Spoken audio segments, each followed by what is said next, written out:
Continue from where we stopped. अगर आपको याद हो हम पिछली क्लास में यही रुक रहे थे. We had talked about the changing global landscape with India's free trade agreements. तो आज की क्लास में ये चैप्टर 4 को खत्म करेंगे on India's free trade agreements and balance of payment and so on. तो चलिए शुरू करते हैं. We start with our discussion again.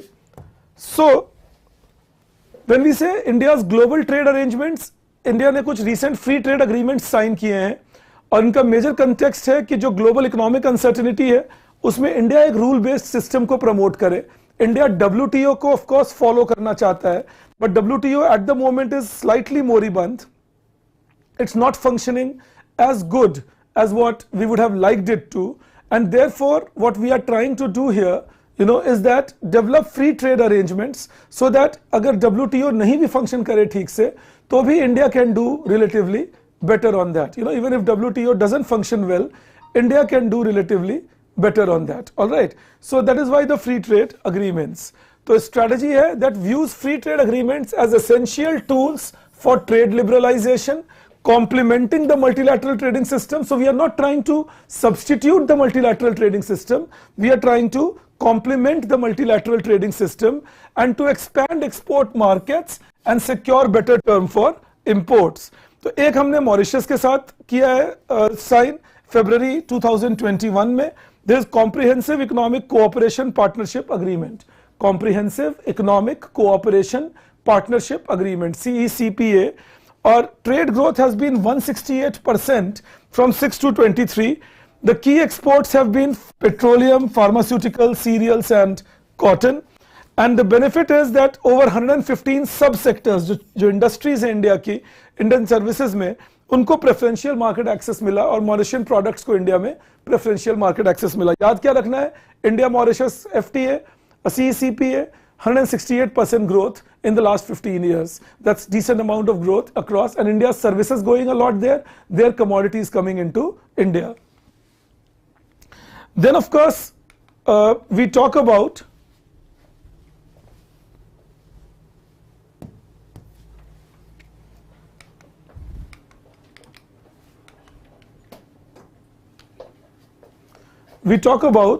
the further things in this. What we talk about is that apart from India Mauritius CPA, what we can also think about is the changes that we see with respect to UAE CEPA. The changes that we see with respect to UAE CEPA, bilateral trade. Now see, UAE CEPA, again something relevant.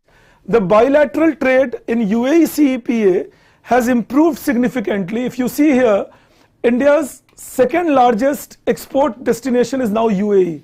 UAE was not in top 10 earlier. Now it is India's second largest export destination. अब सोच के देखिए, पहले top 10 में नहीं था, अब second largest export destination है इंडिया का.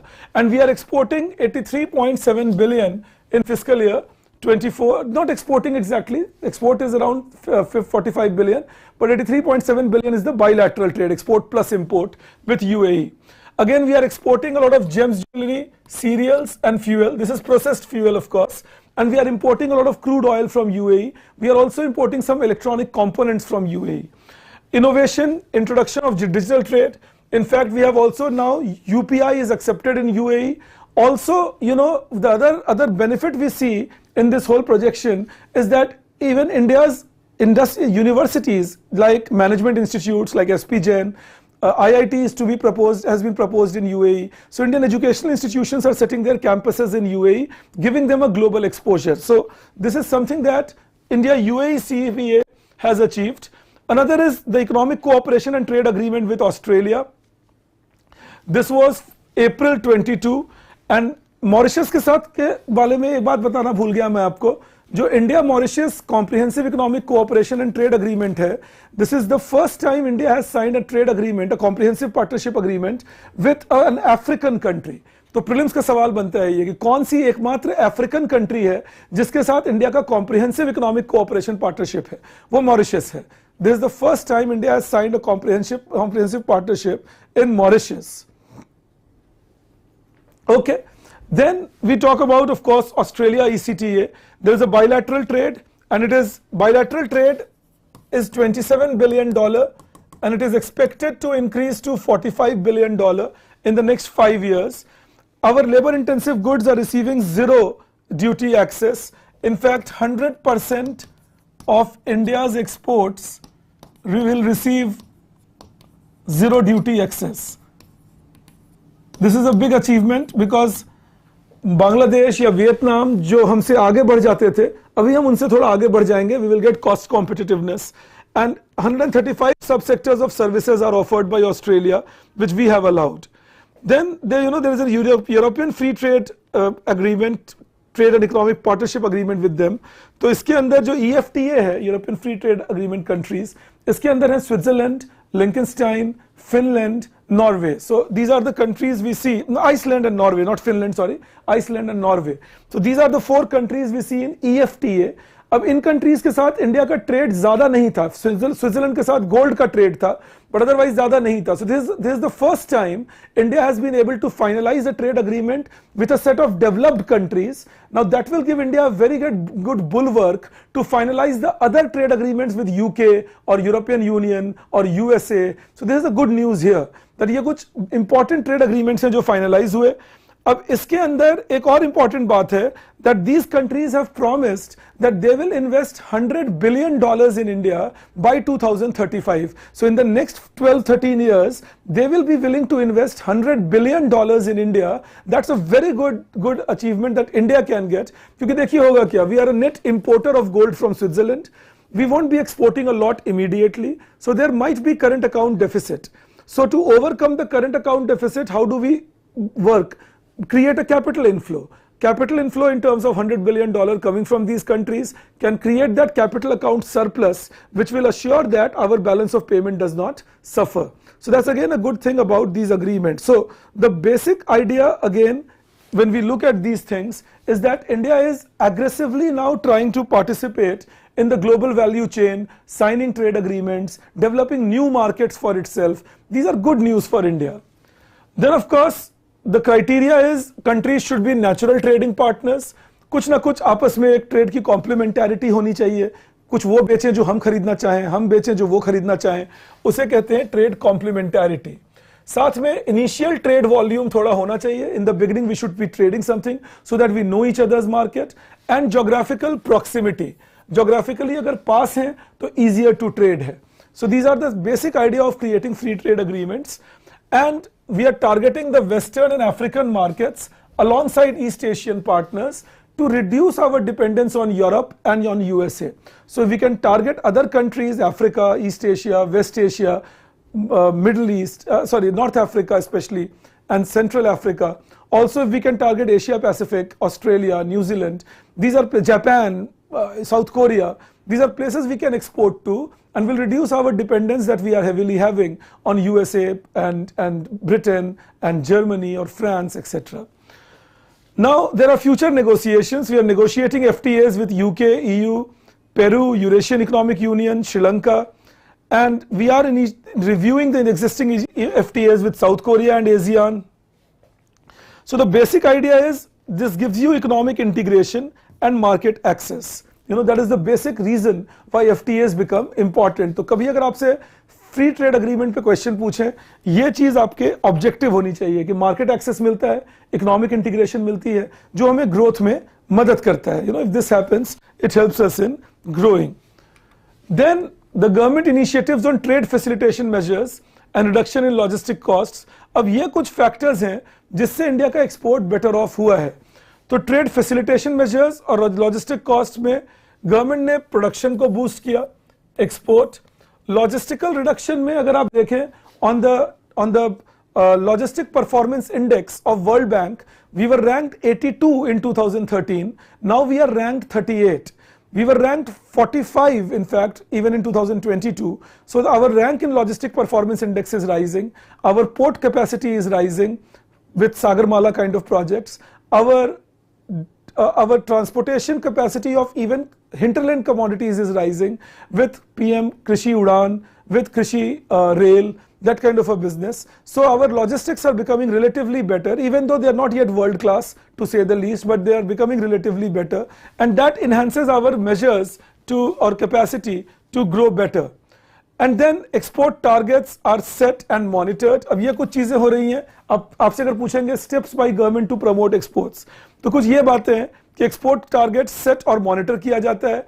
कहीं कोई दिक्कत हुई तो course correction किया जाता है. Course correction means that if there is some problem being seen, you try correcting it. Then the export credit insurance is available.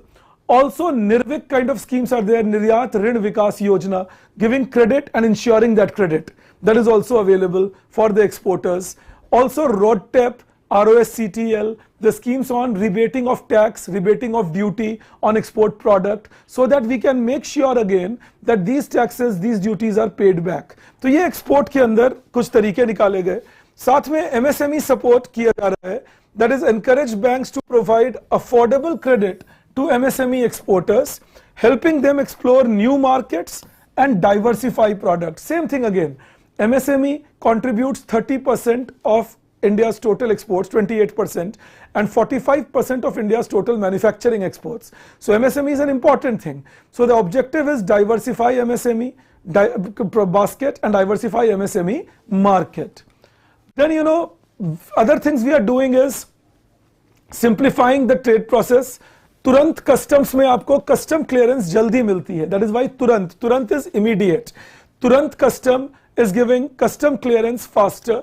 So streamlined customs process which enhances transparency and cooperation. So that is again a factor that has been introduced, and digital initiatives like electronic cash ledger, IFSC code submission and electronic certificates of origin. तो hard copy की जगह soft copy use कीजिए to prove कि आप कहां किस country से originate किए. आपके पास अगर क्रेडिट का कोई लेजर है तो उसको यूज किया जा सके. So rather than running from pillar to post to get a hard copy, you get a soft copy, you get things done. So that is another good initiative. And postal export innovation mainly to promote e-commerce. You know, that is the purpose, that we need postal export innovations for e-commerce based export promotion. तो उसमें हमने क्या किया है, एक postal bill of export automation system develop किया. This is developed by Department of Posts for electronic processing of export parcel, eliminating the exporters to visit foreign post offices. आपके post parcels की इलेक्ट्रॉनिक प्रोसेसिंग हो जाएगी, तो foreign post offices जाके processing की जरूरत नहीं, आप अपनी चीज कहीं पर भी बेच सकते हैं. ई कॉमर्स को काफी बूस्ट मिलेगा इससे. और साथ में जो सीबीआईसी हैं, उन्होंने डिपार्टमेंट ऑफ पोस्ट के साथ एक कोऑर्डिनेशन डेवलप किया, central board for indirect taxes and customs along with DOP. इन्होंने एक्सपोर्ट प्रोसेस को सिंप्लीफाई किया कि एक जगह हब होगा जहां पे सारा डेटा इकट्ठा होगा, सारी चीजें इकट्ठा होंगी, और वहां से पोस्टल डिपार्टमेंट अलग अलग जगह इनको डिस्ट्रीब्यूट कर देगा. The spoke, so hub and spoke model to be developed to using India's vast postal network. ये बहुत इंपॉर्टेंट है. ये पॉइंट्स आपको कहीं और नहीं मिलेंगे. तो अपने एक्सपोर्ट वाले आंसर में अगर पूछते हैं why is India's export picking up और what are the steps taken by the government to promote exports, you can easily add them. तुरंत, swift and post office based initiatives. So e-commerce के promotion में भी ये काम आता है. Then of course we go further. PM Gati Shakti and National Master Plan has been done. This is for logistic cost reduction. National logistics policy has been launched and digital reforms have been done like Unified Logistic Interface Protocol. तो इस पे सारे information एक portal पे आ जाएंगे. Logistics movement faster हो जाएगी. Multi modal logistic support मिलेगा, रोडवे, रेलवे, एयरवे, वाटरवे. तो एक जगह गुड आया, पहले से इंफॉर्मेशन होगी यहाँ है, ऑफलोड हुआ, दूसरे से लॉजिस्टिक्स पे गया. So measurement, packaging, transportation, everything to be simplified. And now, you know, 614 industry players have registered and 57 applications have been made live in the last one odd years, to make sure that more and more firms choose ULIP, more and more firms log on to that ULIP. तो unified logistic interface पे क्या है, जो भी information है, आपका product कहां तक पहुंचा, किस जगह पर है, कितने देर में आप तक पहुंचेगा, उस सब के लाइव डेटा आपको मिलता रहेगा. And it makes things faster. You can connect to the person. अगर कहीं स्टॉल्ड है प्रोडक्ट तो क्यों स्टॉल्ड है आप पूछ के बता सकते हैं. तो इससे एक्सपोर्टर्स भी थोड़ा चैन से रहते हैं, उनको लगता है ठीक है, I can feel a little simplified on this, and they also go full fledged in promoting and producing their product. Then there is UNESCAP global survey जिसने trade facilitation में बताया है that India has improved its score to 93.5% in 2023, excelling in transparency, formalities, institutional cooperation and paperless trade.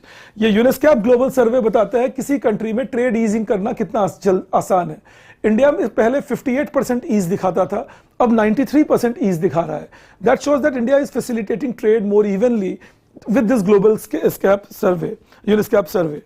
और national time release study दिखाता है that there is a 20% improvement in average import release time in 2023. मतलब क्या हुआ?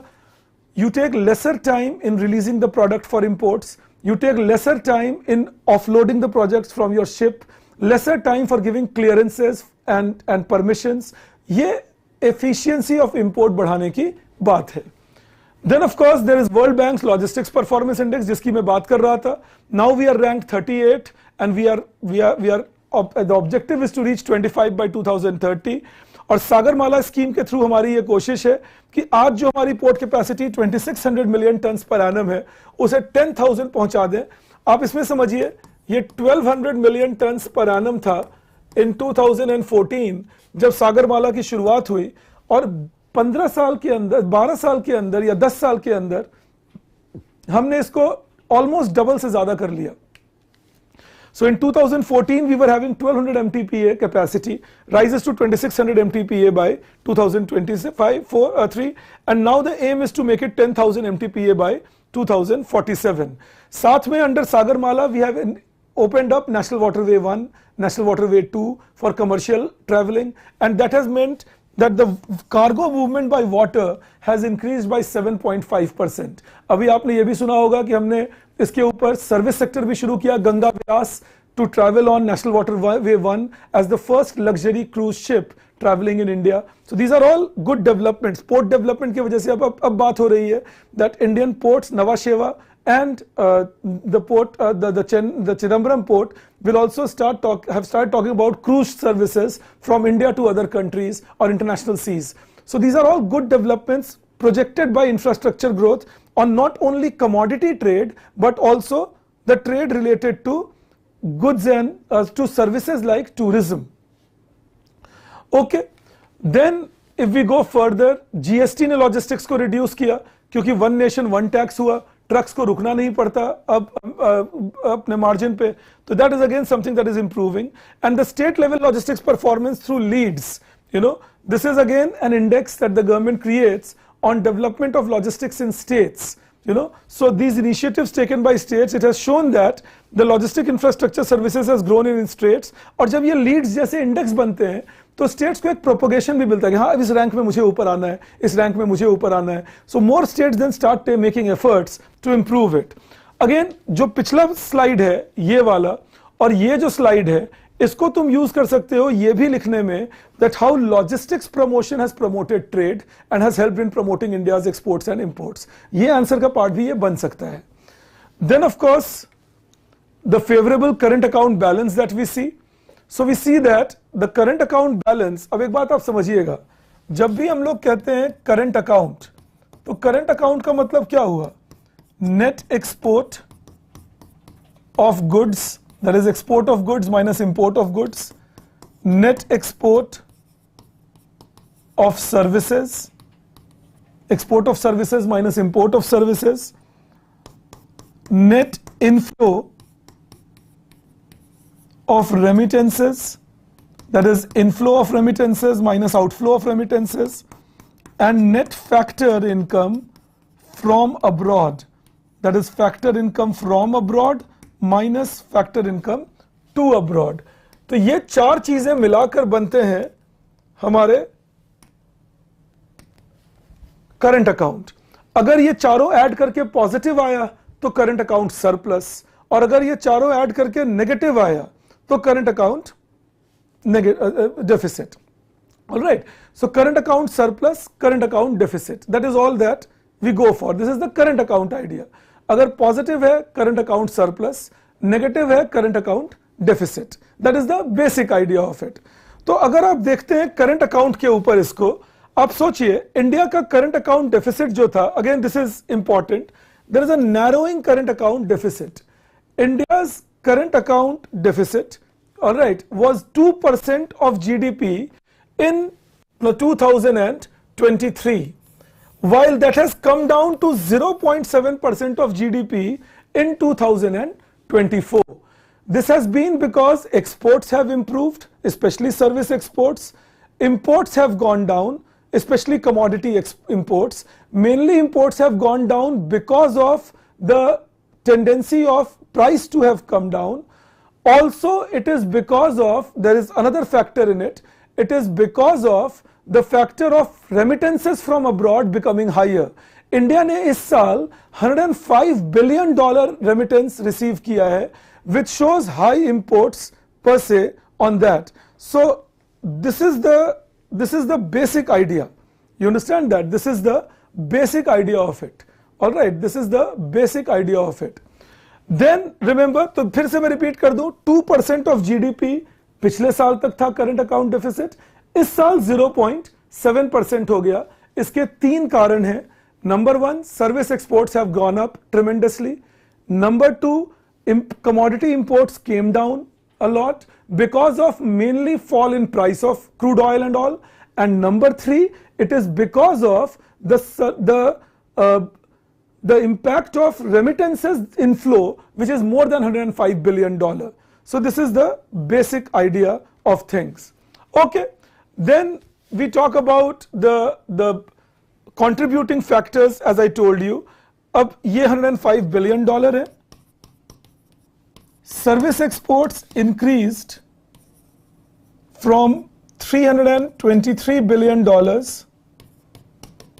$341 billion, and merchandise trade deficit decreased. So imports decreased from $895 billion to $854 billion. That is the basic idea of things. All right, just keep these three things in mind. Okay, then we go further. अब देखिए, ये एक important चीज है, हमें एक पता चलता है इससे कि जो हमारा करंट अकाउंट है वो किस तरह से इंप्रूव करता रहा. तो अब देखिए, ये जो फिस्कल ईयर 21 है, यहां हमारे करंट अकाउंट की हालत बुरी थी डेफिसिट की.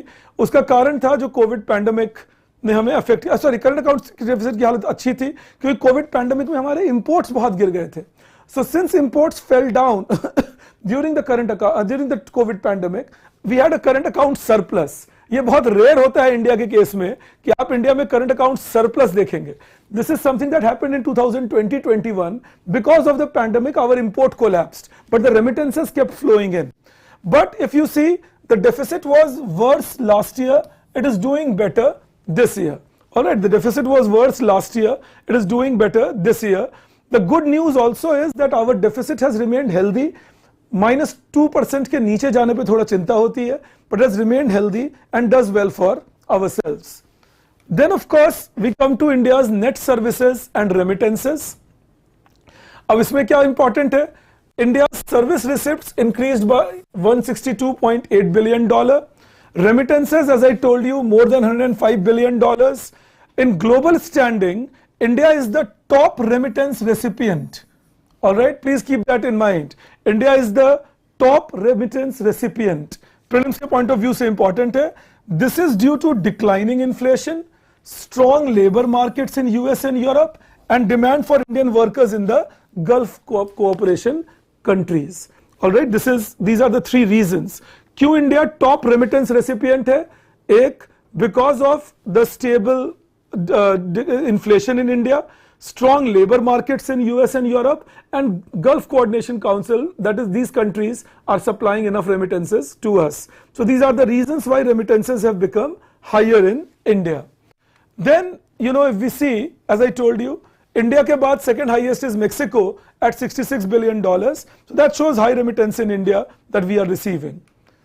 Then the forecast is that remittance is expected to reach 124 billion in 24 and 129 billion in 25. So we will keep receiving heavy remittance in future. अब ये इकोनॉमिक सर्वे ये कहता है कि रेमिटेंस एफडीआई से बढ़िया है क्योंकि एफडीआई वॉलेटाइल हो सकता है, रेमिटेंस स्टेबल है और रेमिटेंस डायरेक्टली इकोनॉमी में बेनिफिट करता है क्योंकि वो फाइनेंस भी लाता है और ट्रेड डेफिसिट को भी फाइनेंस कर पाता है। बट मैं यहां थोड़ा डिफर करता हूं उनसे। FDI is comparatively better. Remittances means, okay, your people have gone abroad, the diaspora is abroad, they're sending money. That's not a problem. But FDI implies you are getting technology. FDI implies economic activities will be pushed up as somebody is developing supply side. And FDI implies that there is more permanent, stable source of investment than unstable. So if you ask me, I think Economic Survey gets it a little wrong here. FDI is not volatile, FPI is volatile. तो शायद लिखते हुए थोड़ा भावनाओं में बह गए होंगे, लेकिन FDI वॉलेटाइल नहीं होता। तो ये कहना कि FDI वॉलेटाइल होता है, रेमिटेंस नहीं होते, उल्टा है। अगर कल को एक गल्फ वॉर हो जाए तो रेमिटेंस वॉलेटाइल है, अगर कल को एक कोविड पैंडेमिक आए तो रेमिटेंस वॉलेटाइल है, बट FDI जो आ गया वो थोड़ी बाहर जाएगा इतनी जल्दी। So I think here economic survey doesn't get it right, but they mention it, उन्होंने ये कहा तो है। ओके, ऑफ कोर्स इसका यूज क्या है कि जो ट्रेड डेफिसिट होता है वो रेमिटेंस ऑफसेट कर देते हैं। So we have high trade surplus on services and remittance inflow.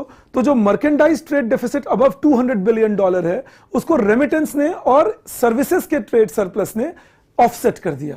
इसीलिए इंडिया का जो ओवरऑल करंट अकाउंट डेफिसिट है वो कम नजर आता है। The overall current account deficit looks less because the merchandise trade deficit is offset by service sector surplus and the surplus on inflow of remittance. Then of course global job market recovery is one reason.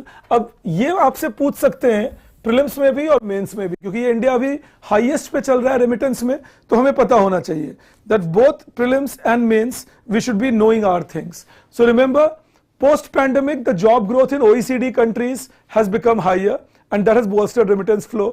Oil prices have been going up, so rise in oil price hurts our imports, but when oil prices grow up, investments rise in Gulf and Indians in Gulf earn more remittance inflow comes in. तो oil price rise का एक impact है, हमारा import bill बढ़ता है। दूसरा impact लेकिन है कि remittance जो है वो बढ़ जाते हैं क्योंकि Gulf countries में activities बढ़ जाती हैं। And then of course the exchange rate, a weaker rupee boosts remittance volumes, क्योंकि जब रूपी वीक होता है तो पैसा इंडिया में ज्यादा कमा सकता है आपका। So people will believe in sending more dollars when rupee has depreciated because they can get better returns from that sending of dollar. So overall remittances are expected to grow further and due to higher oil price, exchange rate depreciation and global job market recovery, our remittances have remained on the higher end. Then of course there is a capital account balance we talk about. अब यहां पर भी आप याद रखिएगा, capital account में आता है net inflow of FDI, foreign direct investment, net inflow of FII, foreign institutional investment, net borrowings, this is borrowing minus lending, so net borrowings, and then of course apart from these three we have the change in foreign exchange reserves. This is the capital account of balance of payment. तो उस case में हमने ये देखा that India's capital inflow increased to $86.3 billion, FPI inflow बढ़ा, FDI inflow कम हो गया India में पिछले साल, which we discussed last class. FDI inflow has gone down, FPI inflow has gone up. So $44 billion of FPI came to India. 2015 के बाद ये पहली बार ऐसा हुआ, और फाइनेंशियल सर्विसेज में, ऑटोमोबाइल में, हेल्थ केयर में और कैपिटल गुड्स में यहां पोर्टफोलियो इन्वेस्टर्स ज्यादा नजर आए। FDI इंडिया में डिक्लाइन किया है। The net FDI in India declined from $42 billion to $26 billion in the last 1 year. So that's quite a drastic decline that we see in FDI. और इसके भी अपने कारण होते हैं। FDI डिक्लाइन किया क्योंकि ग्लोबल FDI डिक्लाइन किया, इंटरेस्ट रेट्स हाई हैं, लेकिन साथ में इंडिया में ईज ऑफ डूइंग बिजनेस आसान नहीं की जा रही है अभी। इकोनॉमिक सर्वे ये बात नहीं कहता, बट हमें दिमाग में रखना है that unless India doesn't do state level reforms in improving land acquisition, improving labor laws, implementing the labor law reform, that is, improving credit acquisition, making sure that there is ease of doing business at state level with environmental clearances given faster and all. So unless these structural changes don't happen, FDI flow will become a little lesser, because it's not that the global FDI flow has deteriorated so much. So FDI is still flowing to Vietnam, to Indonesia, to Malaysia, to Bangladesh, to Romania, to Bulgaria. So there is no reason why FDI cannot flow to India, but we are seeing a decline here. We should be careful about it. Okay, जो बात मैं भी कर रहा था, that slightly decreased by 0.6%. ये gross FDI है, mind you that gross FDI decreased to USD $71 billion, और ये है net FDI. Net FDI होता है gross FDI minus repatriation of profit minus dividend paid to shareholders abroad. ये net FDI होता है. अब हमने net FDI में tremendous decline देखा in the net FDI. That is what we have seen. So see $26.5 billion from $42 billion. So gross FDI did not decline at much, but net declined because repatriation increased a lot. Mainly, because funding is very difficult at the moment. तो companies पहले profit कमाते थे, reinvest करते थे India में.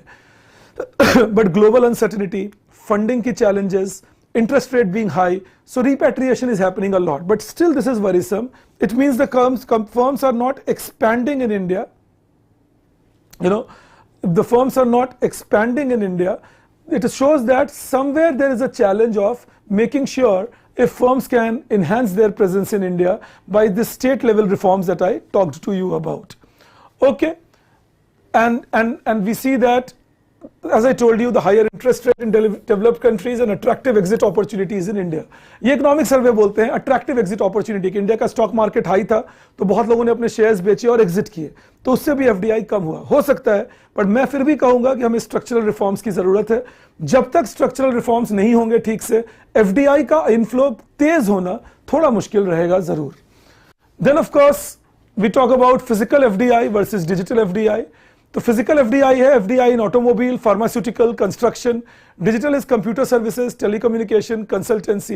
And we see that digital FDI has risen क्योंकि ये sectors में लैंड की जरूरत ज्यादा नहीं है, ये सेक्टर में लेबर ज्यादा इंप्लॉय नहीं होता, इस सेक्टर का एक्सपोर्ट बढ़ रहा है, तो डिजिटल एफडीआई ज्यादा आ रहा है इंडिया में. ये सर्वे नहीं बता रहे, लेकिन मैं आपको बता रहा हूं, ये मेरी एनालिसिस है. That is why digital FDI grows, because for a software company, for a telecommunication, for consultancies, you don't need 100-acre land, 200-acre land necessarily. You don't need regular road, you don't need storage capacity, you need data storage capacity, you need electrification, you need skilled workers who can speak English, etc. So global capability centers shifting to India and all is a reflection of that FDI. But for physical infrastructure, you need these things. You need easier permissions from the government. You need a less corrupt system. All that is hurting us somewhere for physical FDI. Then, so services due to rising protectionism and geopolitical tensions have led to stagnation. Maybe, but then Apple has shifted to India. तो China +1 का benefit हमें मिलना चाहिए उस हिसाब से. तो physical FDI हमारे यहाँ आना चाहिए. टेक्सटाइल का एफडीआई हमारे यहाँ से बांग्लादेश क्यों चला गया था? अभी तो चलिए उनके यहाँ झगड़ा हो गया है तो हमारे यहाँ वापस कुछ पैसे आ रहे हैं. But why was FDI going to Bangladesh? Why is our FDI in footwear going to countries like Vietnam? So I think we should not become defensive on that. We should realize the mistake, and rather than saying it's geopolitical tensions and shifts of non-equity product modes, I think no, it's more because of India not being able to absorb its FDI well enough. Digital FDI, of course, during the pandemic, digital demand rose significantly क्योंकि लोग work from home and all करने लगे, और इसके वजह से the digital infrastructure increasing its share from 46 to 69% over this period. हाँ, पिछले साल डिजिटल और फिजिकल दोनों ही डिक्लाइन हुआ, और उसका कारण वेस्ट का slow down, uncertainty in the global market और इंडिया के लैक ऑफ रिफॉर्म्स, ये सारे कहे जाएंगे.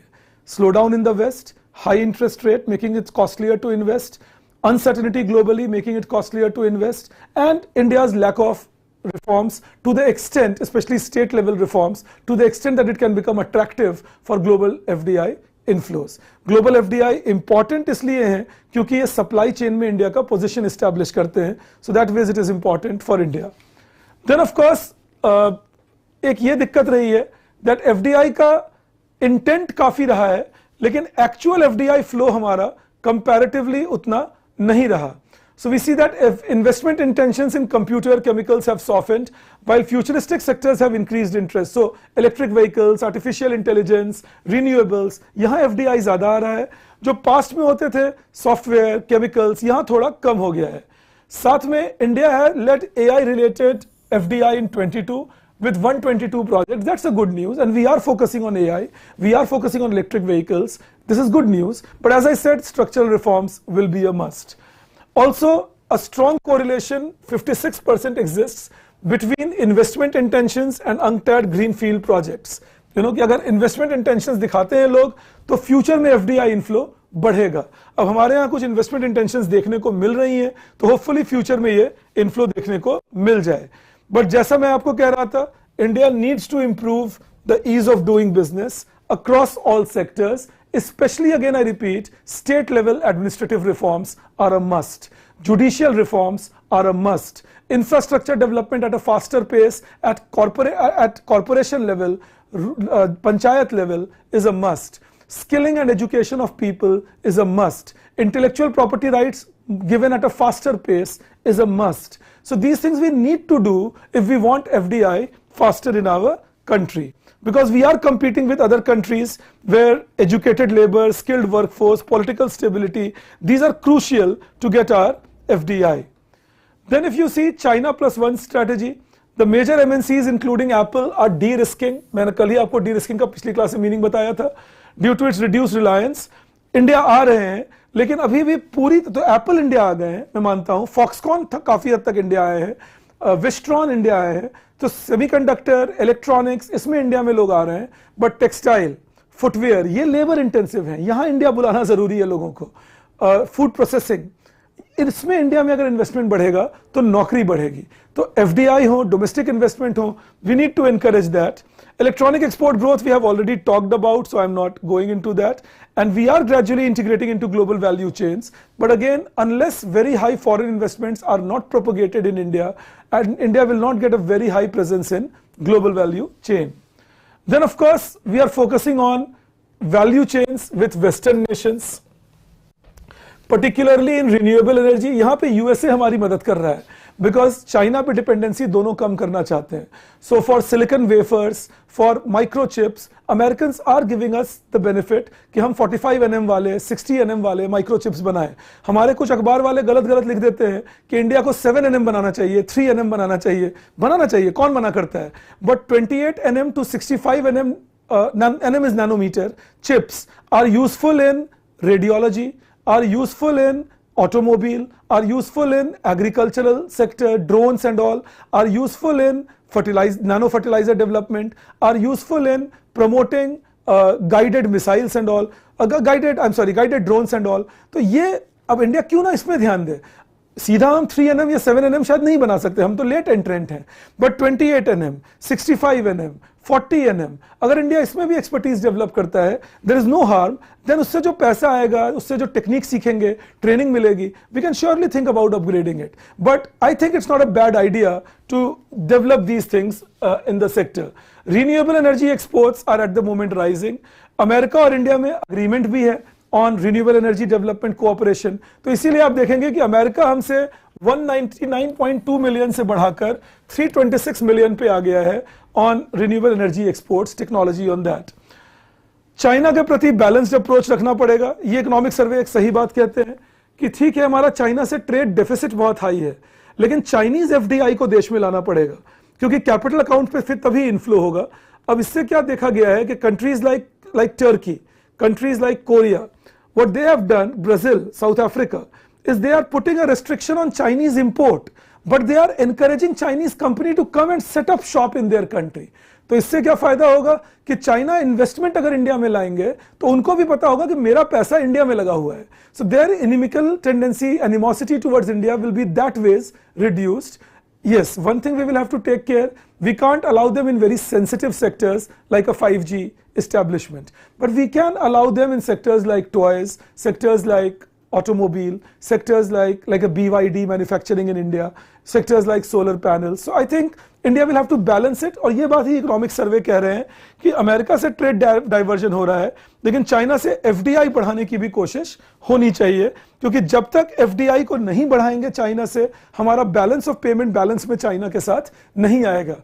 We are exporting only $16 billion to China while we are importing $101 billion from China. तो हमारा $85 billion का ट्रेड डेफिसिट है चाइना के साथ. वो ठीक तभी होगा जब चाइनीज इन्वेस्ट कर सके इंडियन मार्केट में. So I think that is one thing we can target for. Our foreign exchange reserves are pretty comfortable. As I already told you, we have, this is saying 53.7 billion.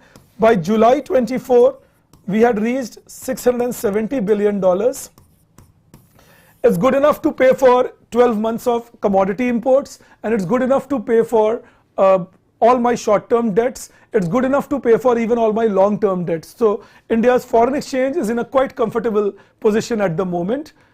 Then if we look at the increase, ये एक और prelims के point of view से याद रखोगे, India has the largest increase in forex reserves, $68 billion. So we have had the largest increase in foreign exchange reserves last year. तो ये याद रखोगे, ये prelims के point of view से important हो जाता है. Then of course the exchange rate, as we discussed, exchange rate has gained against United States dollar, gained against major currencies due to geopolitical risk. तो जब भी risk बढ़ता है लोग डॉलर में पैसा लगाते हैं. इंटरेस्ट रेट बढ़ता है तो लोग डॉलर की तरफ गए, क्योंकि अमेरिका इंटरेस्ट रेट बढ़ा रहा था. The FPI flew towards that. And global demand for safe haven assets, कि भाई कहीं कोई डिस्टर्बेंस ना आए, ऐसे एसेट्स में हम पैसे लगाएं. तो इसीलिए डॉलर का परफॉर्मेंस अच्छा रहा, बट फिर भी rupee depreciated by 2.9% against dollar and showed less volatility. That is the important thing, that बाकी करेंसीज के अगेंस्ट वॉलेटिलिटी थी डॉलर के अगेंस्ट, बट रूपी ने कम वॉलेटिलिटी दिखाया. और इसका एक कारण है कि RBI जो है उन्होंने इंटरेस्ट रेट्स को अच्छा मैनेज किया, रेपो रेट चेंज नहीं किए, तो आउटफ्लो ज्यादा नहीं हुआ. सेकंड, FPI का कैपेसिटी टू इन्वेस्ट बढ़ा दिया. पहले 15 बिलियन से ज्यादा FPI एक कंपनी में नहीं लगा सकते थे, 15% से ज्यादा, अब 24% कर दिया RBI ने उसको. तीसरा, RBI ने रूट्स ऑफ इन्वेस्टमेंट्स बढ़ा दिए. That is you can invest via government route, you can invest via private route. तो RBI ने एक लिबरलाइज्ड FPI पॉलिसी अपनाई, जिससे कि even though money was flowing out of India, some money kept flowing in and we could balance our rupee better. So the depreciation of rupee could be stabilized. We did depreciate, but we did not plummet. तो ऐसा नहीं हुआ कि एक साल में रूपी 10% गिर गया या 8% गिर गया. It depreciated by around 3%, which is quite a manageable rate because that is also the inflation differential. तो अगर inflation उतने से high है तो रूपी depreciation होना normal मान सकते हैं. So this is about movement of index of 40 currencies, nominal effective exchange rate and real effective exchange rate. और इसमें यही देखा गया है that other currencies fluctuated a lot.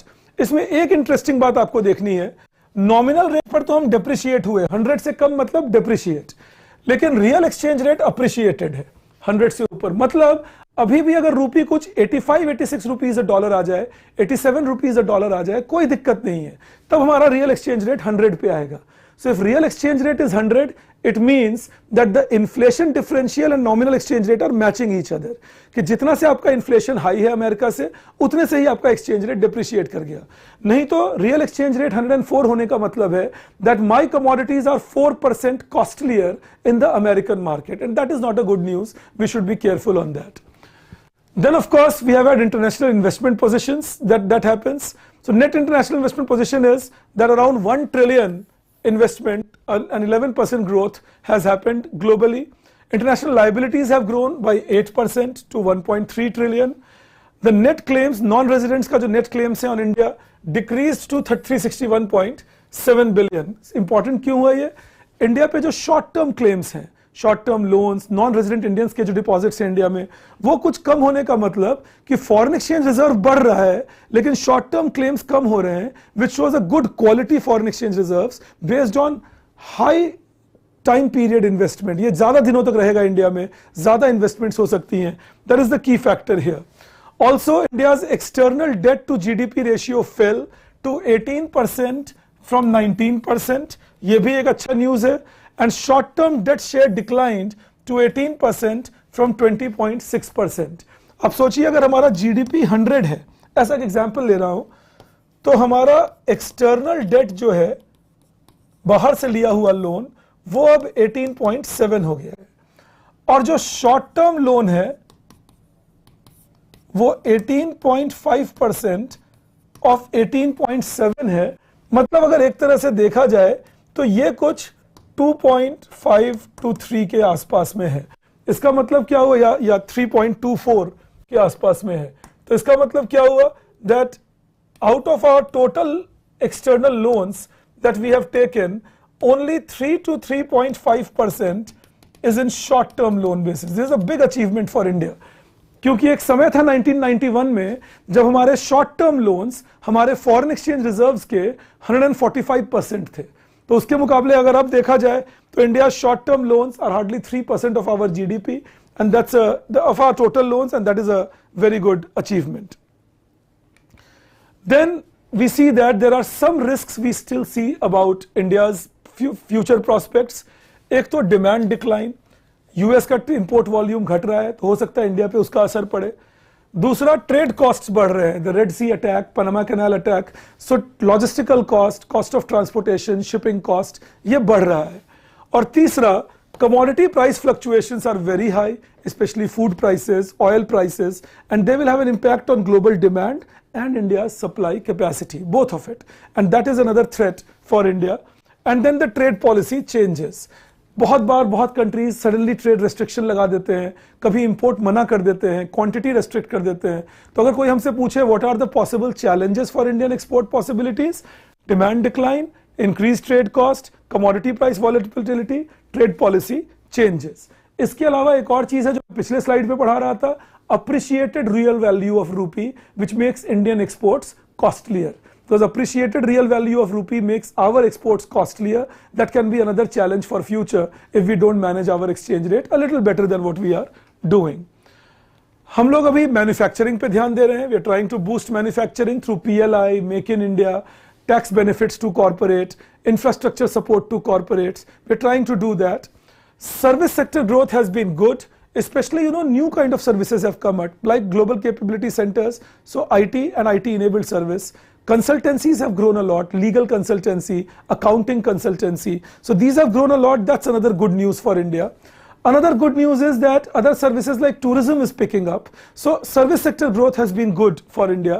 And India's infrastructure investment globally, तो जैसे ये INSTC, ये इंडिया को रशिया से कनेक्ट कर देगा, ये इंडिया को अजरबैजान से कनेक्ट कर देगा। तो ये this will be via Chabahar port. So Iran, Azerbaijan, Russia, even countries which are connected to that, the Black Sea and all, they get connected better for India. So that is again something where INSTC is a big achievement for India, क्योंकि ये bypass करता है America controlled root को। एक root है जो American control करते हैं, अभी वो है ये India middle east Europe economic corridor.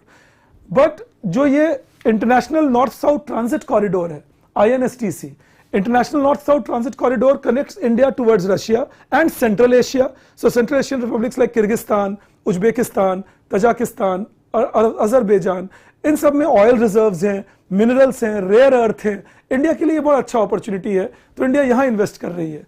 एक और जो इकोनॉमिक सर्वे मेंशन नहीं करते, but that is the trilateral road network, India, Myanmar, Thailand, so that connects India to East Asia.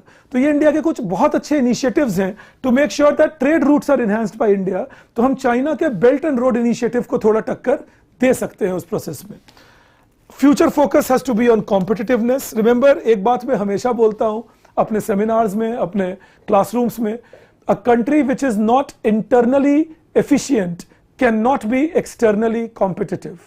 So India will have to focus on internal efficiency to be externally competitive, and that is why I keep harping on structural reforms, that unless we don't change our structure, educate people better, skill development, infrastructure, ease of doing business, labor law reforms, land acquisition reforms, credit availability at ease, intellectual property rights availability, universities which do research and development. So if we do all that, administrative reforms, judicial reforms, then India is a world beater.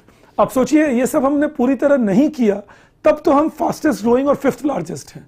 ये सब कर लें तो कहां पहुंच जाएंगे? So this is something we should focus on, and then of course going for product safety, quality of product should be good, and policy stability. यहां तक कि जो हम रह के एग्रीकल्चर के एक्सपोर्ट बैन कर देते हैं, हमें थोड़ा केयरफुल होना चाहिए। We should not go ahead and ban export of rice export. आप सोचिए, we have 45 million tons of rice at the moment in our buffer stock, and the kharif crop will be now harvested in another 20 days. इतना rice लेके हम क्या करेंगे? और पिछले साल भर हमने क्या किया? राइस एक्सपोर्ट को बैन करके रखे।